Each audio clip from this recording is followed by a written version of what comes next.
What is going on, my beautiful YouTube community? Today we have something special for you. We're going to be doing a review of this 2020 Harley-Davidson FXDR. So let's get things started in 5, 4, 3, 2,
Okay, so what I'm going to do is I'm going to go over a few features of the bike before I take her out and demo her. And this will be my first time actually riding the FXDR. So I'm going to give you my honest opinion on how I think the bike rides, feels, and my first impressions. So the FXDR is basically Harley-Davidson's drag style bike. From looking at it, it kind of reminds me a little bit of the V-Ride. It does come with the Milwaukee 8 114 engine that's putting out 90 horsepower and 119 foot-pounds of torque, and that's plenty of power to lug around this 668-pound beast that you're looking at here. I love the look of it. It has a very aggressive look, and you can tell it's kind of drag inspired by the fact that it has the inverted forks on the front that typically race bikes and things like that have. It does have full LED lighting around the entire unit. You have a Daymaker front LED headlight, as well as the 2 LED turn signals. And on the rear, you have a LED brake light, as well as the 2 LED turn signals in the rear. It comes with a 2-in-1 staggered /cut exhaust. Whenever you go 2-in-1, it's going to increase the performance on any type of V-twin. It does have the clip-on handlebars, as you can see here, versus your traditional Harley handlebars. It has clip-ons, which are more, again, race-inspired, drag themed. It has the front headlight fairing, as well as a chin spoiler, which gives it a little bit more of an aggressive look, as well as an exposed air filter, which I kind of like the air filter, and I'm assuming that this air filter should pull in more air, which also helps increase performance. So let's take a look at what kind of options we have on the display.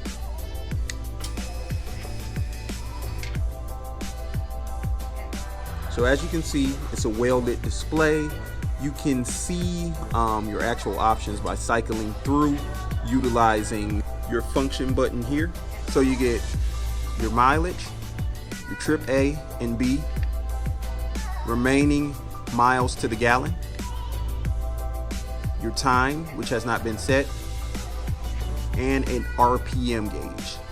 Down here, you have your indicator lights, such as turn signals, low gas, high beam, your neutral, oil, ABS, low tire pressure, check engine, and there's a few others such as battery and headlights are on, and other indicator lights down there. You have the FXDR branding. When you look at the overall design of the bike, it has a jet-inspired theme. If you look at the way the lines are designed of this bike, they're very sleek. It has the longer gas tank, the chopped fender, and the lines are very, very aggressive if you look at how they're cut, which is one of the things that actually make me like this bike. If you've seen my other video reviewing the V-Rod, you'll know I'm very fond of the way that looks, and this has that very aggressive, futuristic look to me as well, especially with the 240 rear tire. It gives it a very aggressive stance, and the chopped fender just adds to that. So let's get her out on the road and give you my thoughts of how I think she rides.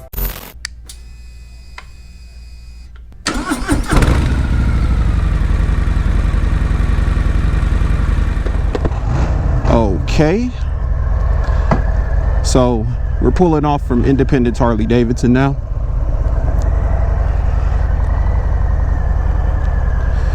And we are on the 2020 FXDR. We're just going to take her for a quick spin and give you my first impressions on how this beast rides. So the first thing I'm noticing, sorry, helmet was up, the shield was up. It's a little humid here in Charlotte today. But the first thing I'm noticing is the seating position is very similar to the V-Ride. You got forward controls and you're actually arched over.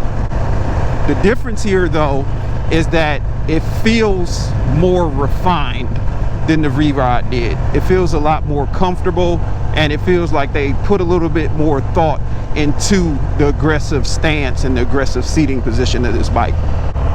You still have your standard controls, which Harley has been doing a great job at. As I said in a previous video, I love the fact that the turn signals are on each handlebar. You got your left turn signal on the left and your right turn signal on the right.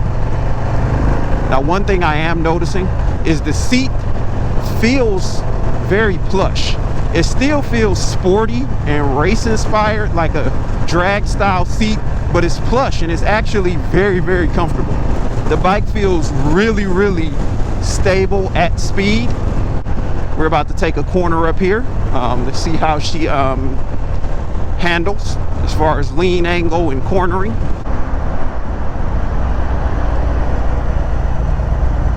Okay, yeah, the lean angle on this bike is really, really good, I'll have to say. It felt very stable going around that corner. It's very comfortable. And again, I like a very aggressive bike, so this bike is definitely my style of bike. So I'm pretty sure that I'm gonna love every aspect about the bike.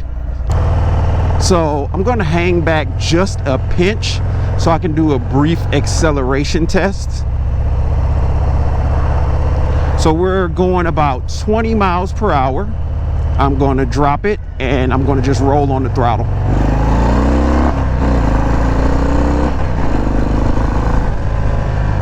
So the bike has some serious power. You can feel that it definitely has that low end torque. It's not lacking in power at all. And the fact that it only weighs 668 pounds makes it very nimble.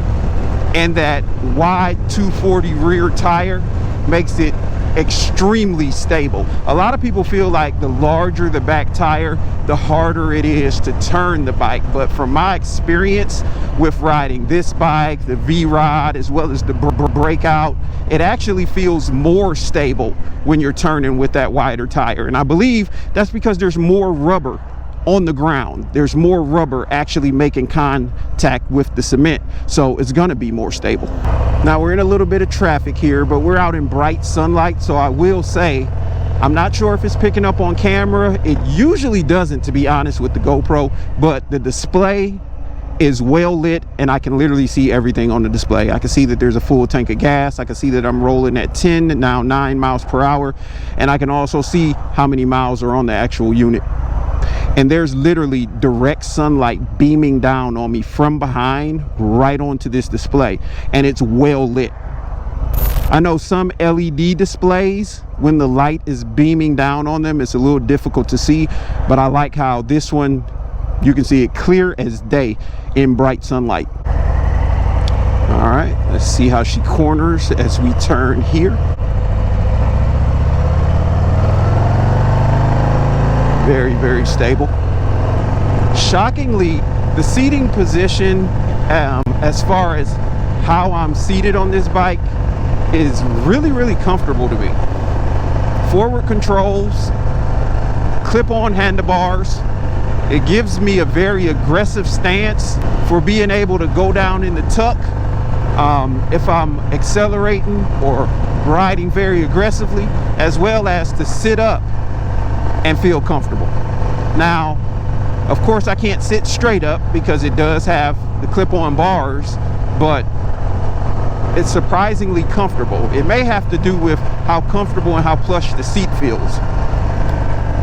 The FXDR has a 6-gear transmission, and again, 668 pounds, with 119 foot-pounds of torque is plenty of power.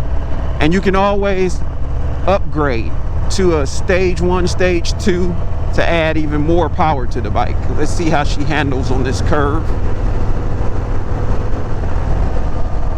It just feels really stable. It feels well engineered for what it's built to do.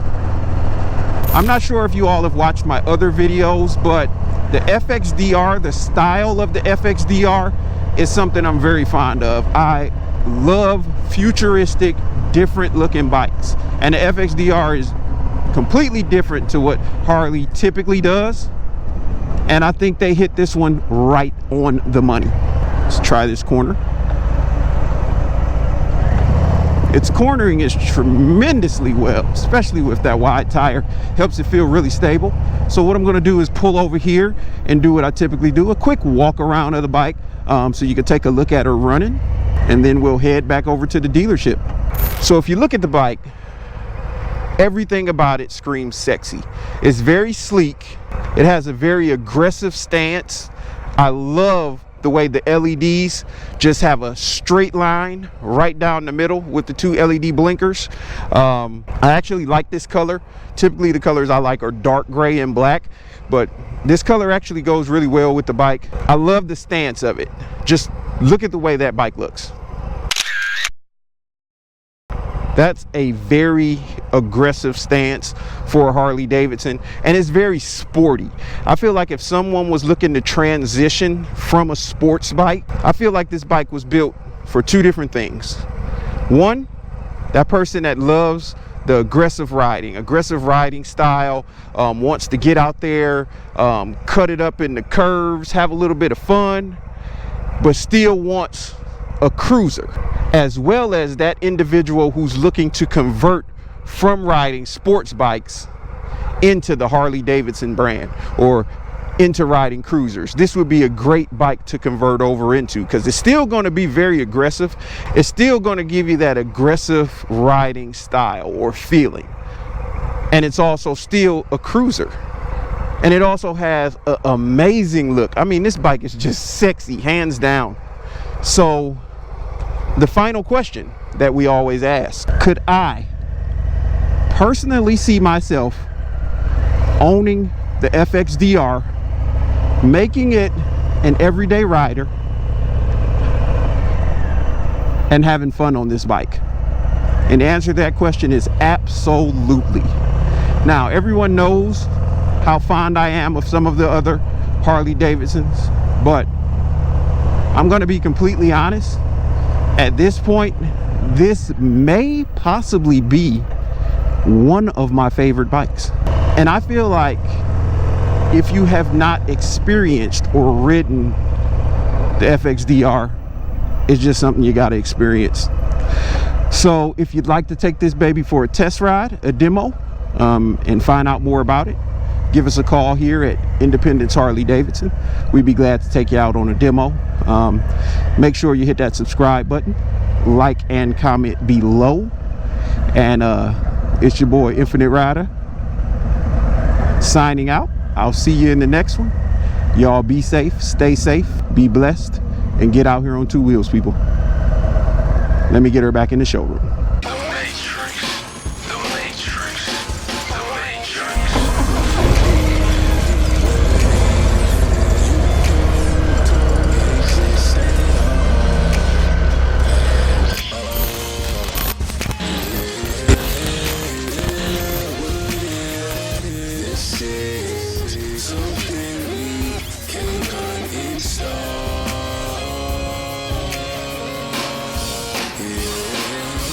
What's more important, being cautious in the midst of these crooks, a question that some of the authors of these history